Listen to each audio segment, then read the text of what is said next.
All right, it's a beautiful morning here, October 2nd, 2023.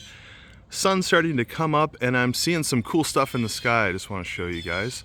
First thing is, anytime you see a really bright star in the sky around sunrise, it's probably Venus. It's not a star at all, it's the planet Venus, and that's the case right here, that bright star.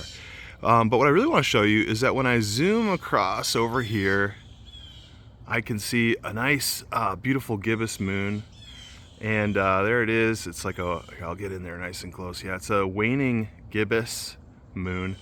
And just below it is another super bright star. And so when I see that, I'm like, oh, it must be a planet, because it's like almost daytime and I can still see it. And in fact, that's Jupiter. But what's really exciting here to me is that we got the moon over here. We got the sun rising over here. And every night, right, the moon is moving just a little bit closer. Now that it's a waning moon, it's moving a little bit closer and closer towards the sun.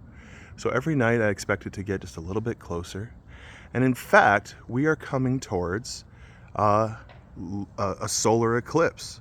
And so in just about 2 weeks, the moon will have worked its way across the sky. And it just so happens that for observers here in America, the moon is going to line right up with the sun, and we're going to get an eclipse. For almost the entirety of North America, it will be a partial solar eclipse. But for a cool, whoa, watch out for sprinklers. Oh boy, I gotta get out of here. Oh boy.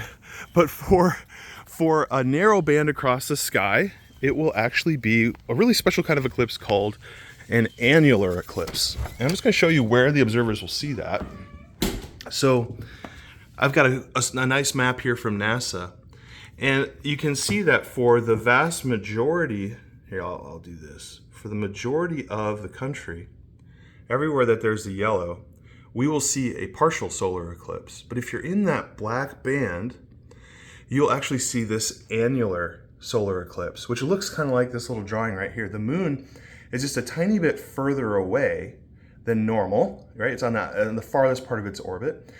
And so it does not fully eclipse the sun, right? Instead, you get this kind of ring of fire where we'll be able to see the sun around the edges of the moon. So if you're anywhere from, what is that, Southern Oregon through Nevada, New Mexico, Arizona, or you can get to one of those places, you'll be able to see this really cool annular solar eclipse. But again, for all the rest of us, we'll be able to see a partial solar eclipse in just a couple weeks. I just think it's cool to be able to see the moon steadily marching towards that eclipse that we know is coming.